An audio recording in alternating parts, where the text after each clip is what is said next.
Hello, I'm Bob Chaloner, the Chief Administrative Officer of Stony Brook Southampton Hospital, and I'd like to welcome you to another edition of Focus on Stony Brook Southampton Hospital, your monthly program about the events, people, and services at your community hospital. Today I'm welcoming our psychiatrist and chief of our mental health services here at the hospital, Dr. Paul Garson. He's director of our Division of Mental Health Services, who's been with us for a number of years, actually. I won't say how many, but just a number of years. And Dr. Garson is going to talk to us about drug addiction and the hijacking of the brain's reward system. A very, very important topic in this day and age, and unfortunately we've seen a rise in the addiction, the opioid crisis that we've heard about, and Dr. Garson will be talking to us about that and what addiction exactly means. But Dr. Garson, before we get started, as always, first of all, thank you for being with us today and welcome to the program. Thank you. And I'd like to just ask you a little bit about, tell everyone about yourself and your training and where you came from. Okay. Thank you, Bob. As the director of psychiatry here, I've been here for around 10 years, I think. And prior to that, I used to work at Eastern Long Island Hospital. Right. So you know the East End really well. I do indeed. Yeah. And I'm presently also director of Alternative Counseling Service, which is a substance abuse treatment program here in Southampton and in Riverhead. That's right. They do wonderful work. Right. Training, I started my training in psychiatry at the Institute of Living in Hartford, Connecticut, and then worked for many years at the St. Francis Hospital in Poughkeepsie, New York, and then at Jersey City Medical Center before I came up to this area. Always in general psychiatry, or did you subspecialize at all? Or? General psychiatry for a long period of time, but then I was administrator and director of the programs and clinical administrator for Jersey City and for St. Francis. Great. How'd you end up here in the East End? Oh, we had a friend out here in West Hampton Beach, and he said this is a great place to go. Then I met a person who was working at Eastern Long Island Hospital. He said he had a half-time job, and that was it. So it was the beauty of the place that attracted you out here. Great. So, well, it certainly has helped my mental health being out here in the East End. So, so the title I thought was very interesting that we talked about today was drug addiction, the hijacking of the brain's pleasure center or reward center. What does that mean exactly? Why do you call it that? Well, something has happened over the last 20 years that has taken the concept of addiction, of substance abuse, of misuse of medications, and brought it from being a social or psychological issue, bringing it into the scientific issue. And around 15 to 20 years ago, studies started to look at why this is so hard for people to stop using drugs. Right. Something has to be going on which is unique. So if we start to break it down, we start to say, if you can't simply just say no, and then that's enough and you just walk away from the drugs, what is happening? What's the drive? It has to be a very primitive, very deep-seated process. So 20 years ago, they started to study it more in depth, and they found out there's certain sites in the brain, which is the sites that for reward of pleasure, that have been taken over by the drugs. So let's backstep it a little and say, what are drugs? Right. What are psychoactive drugs? How they affect the brain, how they affect the normal process of the brain, and then how this pleasure system is hijacked.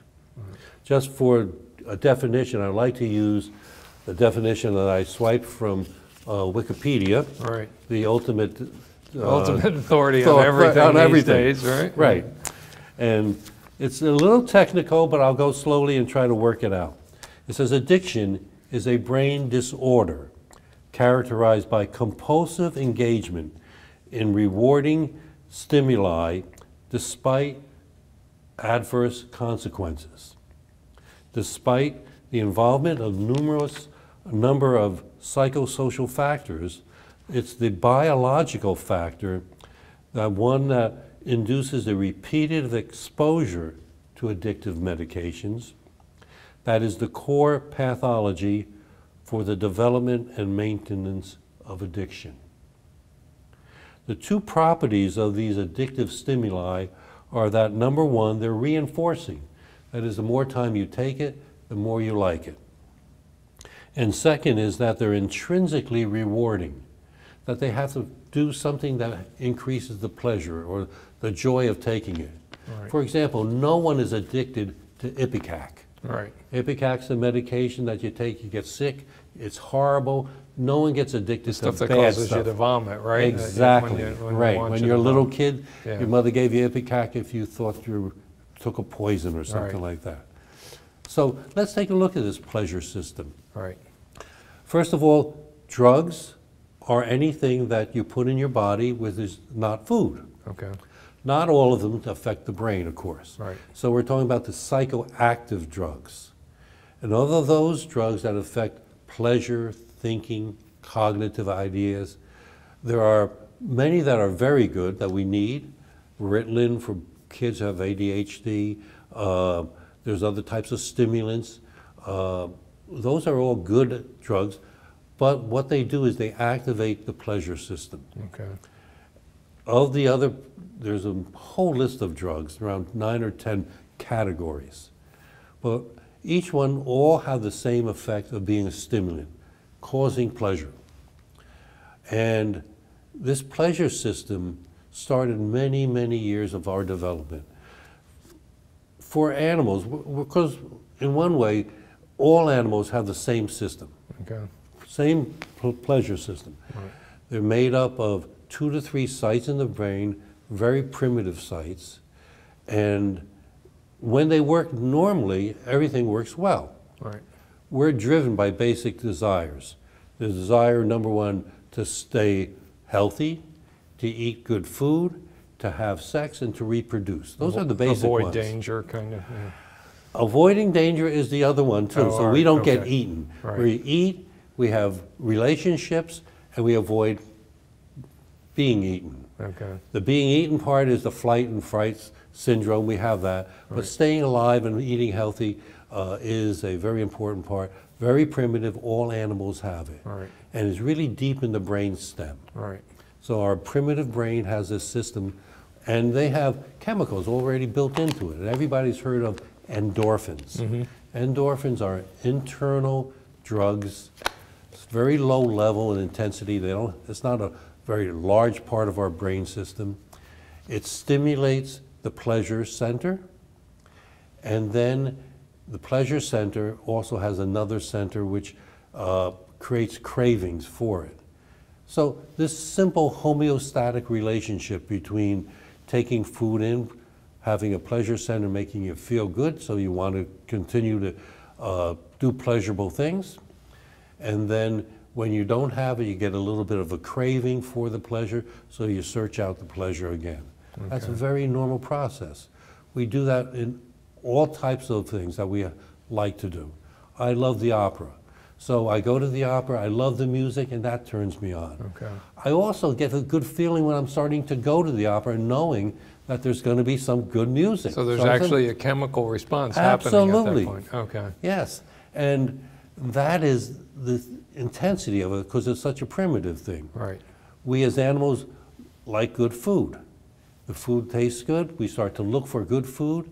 So after we've eaten the food, which is tasting good, and we enjoy it, then we say, well, how do I get more of it? Right. So there's another whole center called the learning center, which teaches us how to hunt to get that good food, Okay. and also to avoid the bad food that we don't like so Right, much. right, right. Okay? And it's any stimulant like that causes that type of activity. Okay. So that's firing a pleasure response, and then something else in the brain is saying, Right. okay, how do I get this to happen And that's the again? learning center. Okay. So we got the pleasure center and then the learning center. Okay. The third part of this process is the prefrontal cortex, our executive part of the brain. Right. So that is the most advanced part, and that's in the front of the brain. It's in the cortex, the thing that developed the last in our development. Right. And that teaches us to avoid bad things, to study when we're supposed to study and not go out and play, to plan ahead, to show restraint, and to think more logically, like a good CEO does, right? It's the CEO part of our brain. Okay. So with those three things running well, the brain and the body works fine. Right. Up until maybe 200 years ago, addiction was not that big a problem as it is now. But, for example, opium always had been known. Right. In Syria, it came over, we've known about, or they've known about it for 3,000 years. Okay. The Chinese know about alcohol for 6,000, 7,000 years. Really? All these things have been known, but in the 18th, 19th century, with modern medicine and modern chemistry, we were able to refine it, to concentrate it, to take the active elements out of the non-active elements. So we get really concentrated stuff like morphine. Okay. Morphine was developed in 1810, 1812. Very good stuff for pain. Right. But as you know, it's very addictive. Right. And that's the problem that we have now. The better concentration, more availability, and easier ways of getting it into our body. So it's not that people are more addictive now, it's just more susceptible. It's just the substances that are available now are more likely to trigger a more intense pleasure reaction, or? Exactly. Okay. And the mechanisms of bringing it in, like IV drug use or inhalation, is much different than if you ingest the drug. Okay. So that's another whole process. Right. Okay. So, go ahead. So you're saying 200 years ago, alcohol was around 200 years ago. Yes. Were there alcoholics 200 years ago? Or? Oh, yes. Yeah. Okay. There definitely was. But there weren't alcoholics who were drinking whiskey. Right. Whiskey Okay. wasn't really that popular until after and started to learn how to condense and distill liquor into vodka and gin and everything else. Several hundred around years that ago. several hundred years ago. Okay. All right. As a matter of fact, you know, in England, in London, in the 15th, 14th, and 13th century, the Thames River was so dirty that people could not drink the water. Right. That they had to use alcohol in the form of wine and beer. Right. But it wasn't that strong. It was, okay. Yeah. So it's the strength of what we have now Absolutely. that's created a lot of these problems. Okay, interesting. So let's talk a little bit then about the chemistry and why, when you say it's hijacking the pleasure system, what's exactly happening there? Okay. So in a normal process, you have your little bit of endorphin, very low concentration of a chemical that stimulates the pleasure system and starts the process going. Okay. When you take an inhale or take by mouth an opioid, like say oxycodone, OxyContin, that's a tremendous concentration. Right. So that's taken in and stimulates intensely the brain, and you get a great warm feeling. Okay. And anyone who ever heard about an opioid addiction or heroin addiction says that first shot is the greatest thing going. And they're always searching for the first one. Okay. But the system says, we can't do this all the time. And they have an automatic built-in feedback system that slows the pleasure site down, turns it off. Let's say there's 100 receptors for opium, or for opium in the brain. The brain says we got to close down that system because we're getting too overloaded. We're getting flooded with Getting it. flooded. Okay. So it closes it down from 100 to 50. Okay. Okay? Now, that's great because there's not as much effect on the system.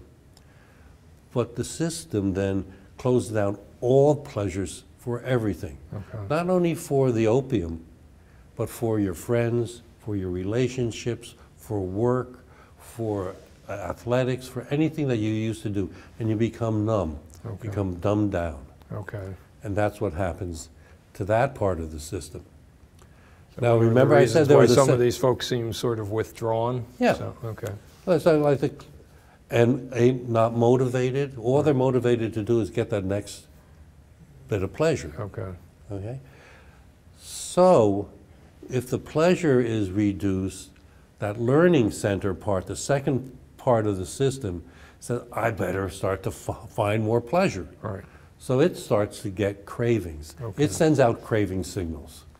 And everybody knows that's the difference between the two. Okay. The drug makes you feel you like it. And people can be off the drug completely, 100%, and have the craving system. Right. Because that system is the one that's driving you to try to find the drug. It's creating that hunger Yes. or whatever. Okay. So when the pleasure goes down, the cravings go up. Okay. And that makes you want to hunt again, go out, and that's why you can hunt and do anything you want to do. Because the third part of the system, the executive system, is falling asleep now. Okay. These drugs just drive that sensitive part of the brain into sleep. They numb it, it withdraws its executive power. I don't know where the executive goes away. Right. Where CEOs go. But Right. this one isn't working. Goes on vacation Right. for a while. Right. All right.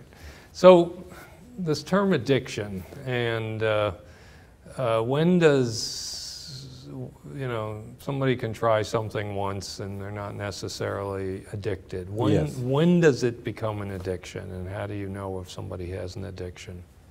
Well, that's Yeah. an interesting fact. From the definition, it's kind of vague. Right. But the psychiatry community has developed this booklet everybody's heard about, the DSM. Right. The DSM-5 is the one we're on right now. And it has 11 different steps that you look at to determine whether you have an addiction. Okay. First, and if you have 2 of the steps, you have an addiction of a light level. If you have 3 to 5, it's heavy. And if you have 6 or more of these 11 criteria, then you have a heavy addiction. Okay. So, Can you give examples of some of those criteria? yes. For example, tolerance. Okay. Tolerance is a very important initial addiction. That means you keep on taking more and more of the same stimuli, and you get a lower response rate to you. Okay. You don't feel it as much as you do. The pleasure system is dumbing down. It's turning off. Okay. So tolerance is a very important first part of it. That's the person developing that sort of resistance to the drug or whatever. Absolutely. You hear about the drinker who, can drink 6 drinks and doesn't even seem to faze them. So. Actually, 6 drinks, so if you had a whiskey and a novel, naive person, that person who doesn't drink much, wouldn't probably fall asleep or get very silly. Right.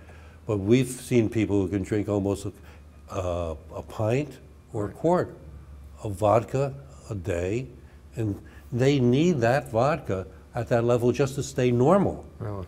just to keep up their good feeling. Okay. Okay? So that's the tolerance, and that's a very important part of it.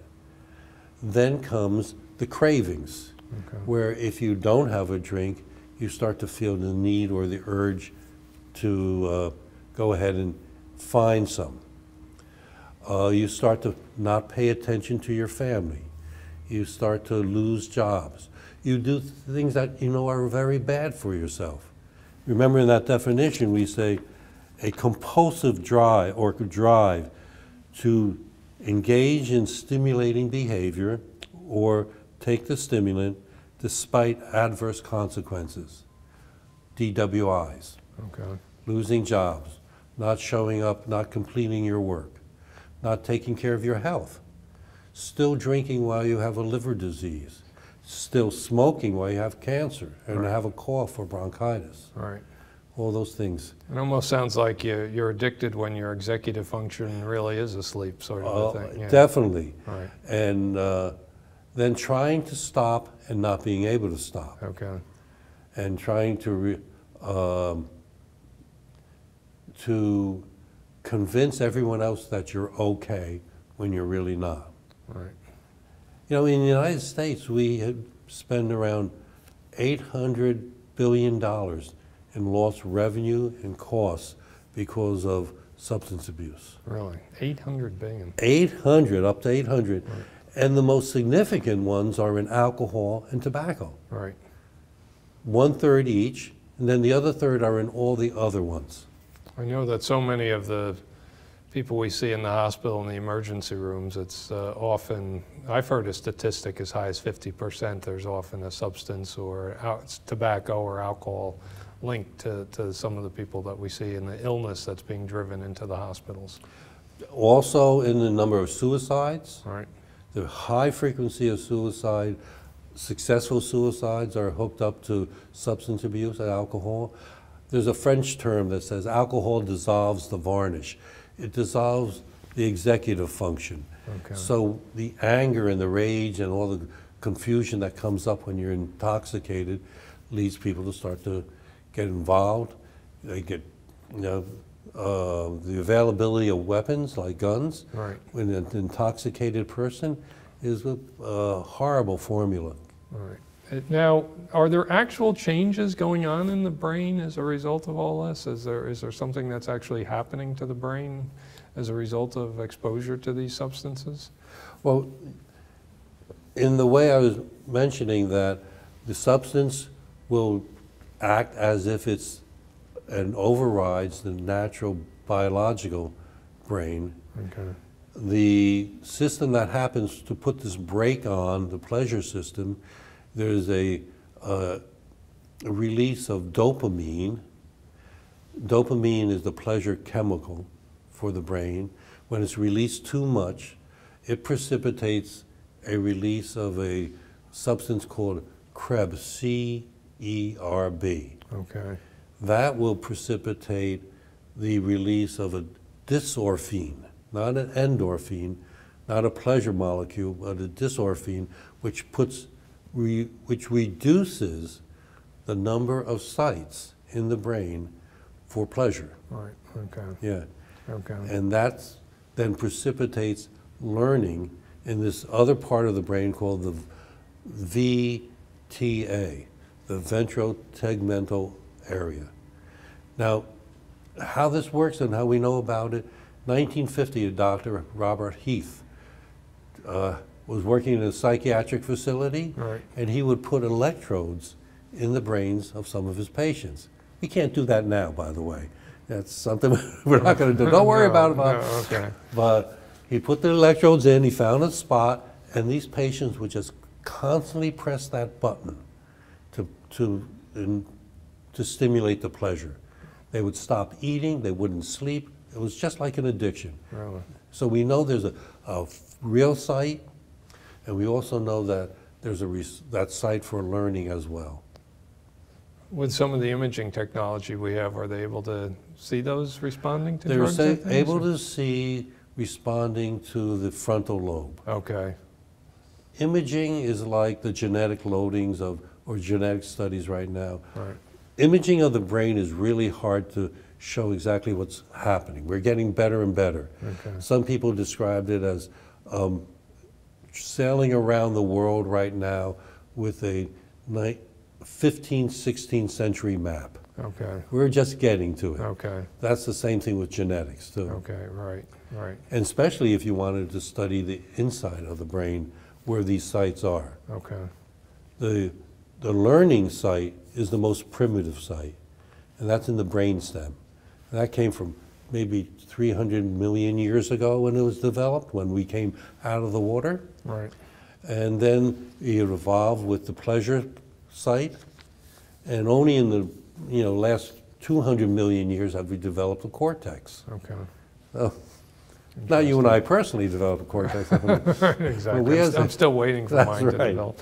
So some of the changes, one of the things I'm fascinated as you're talking, the changes that happen in the brain, it sounds like it's from repeated exposure to some of these substances.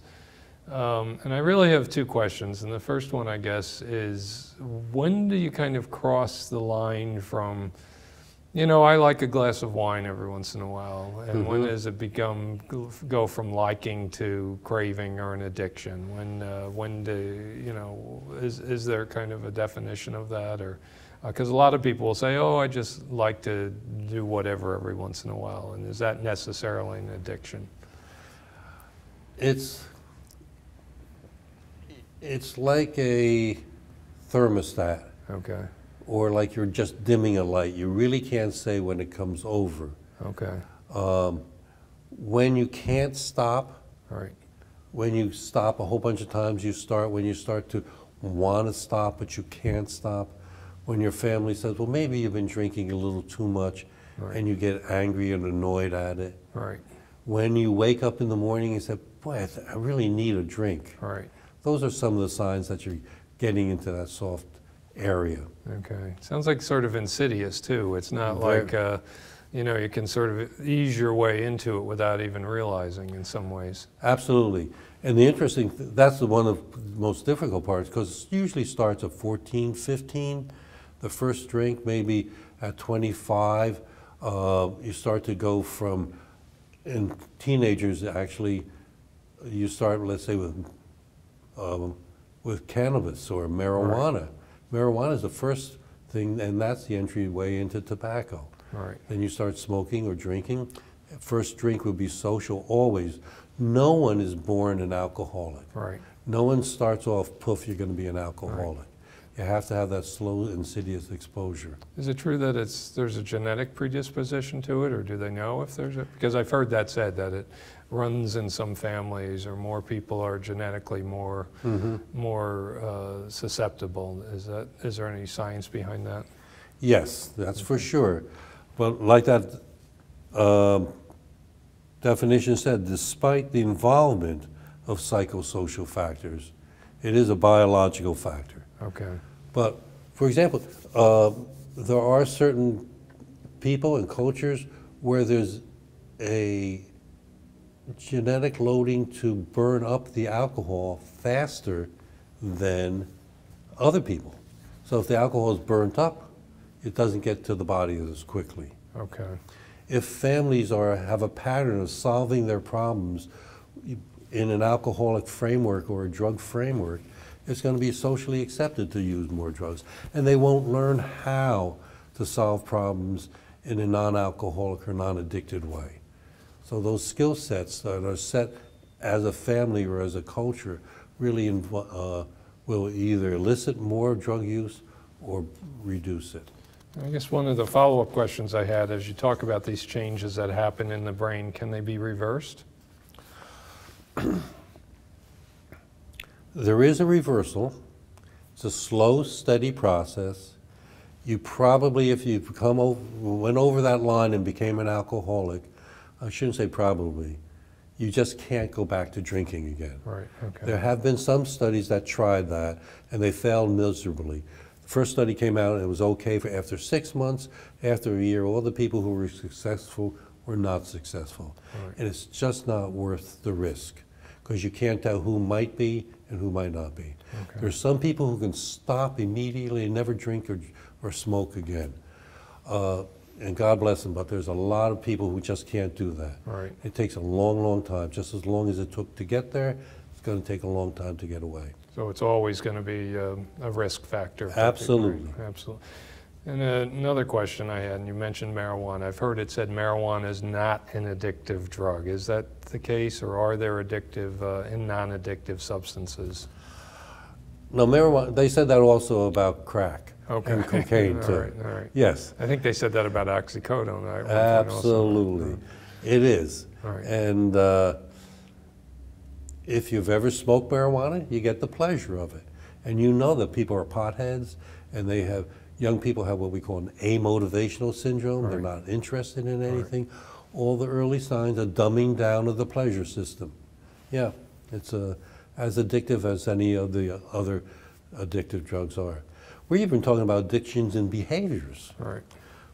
Pornography, junk food, Right. gambling, they all have the same stimulus, compulsive stimulation, which damages their lives in spite of it, and they can't stop it, and they get pleasure out of Are it. they doing the same thing, stimulating the pleasure centers of the brain? Yeah, Same thing? Okay. the pleasure center is a equal opportunity place. You don't Okay. have to have drugs Right. to do it.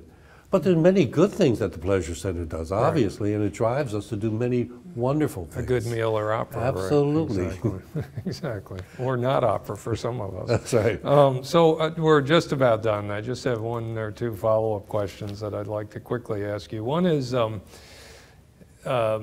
your own personal opinion about addiction, and I think I know the answer to this, but in years past we used to view it as a pure willpower and a lack of willpower or a moral failing.